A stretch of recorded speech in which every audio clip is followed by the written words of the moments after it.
У нас очень интересная новость. Агентство по финансовому мониторингу через свой департамент в городе Алматы пресекла неправомерную деятельность 6 микрофинансовых организаций. Посмотрите, в отношении кого сейчас ведется расследование. Заемщиков, имеющих просрочки, принуждали заключать договора гарантии с аффилированными компаниями. Посмотрите на эти платформы все казахстанцы знают. За такую услугу микрофинансовые организации получали оплату, которая существенно превышала первоначальную стоимость займа.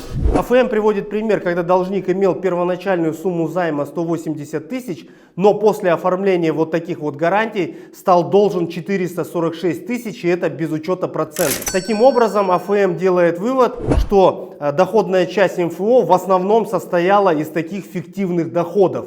Кстати, для тех, кто инвестирует в облигации МФО через Казахстанскую фондовую биржу, задайтесь вопросом, а за счет чего все-таки сформированы эти доходы.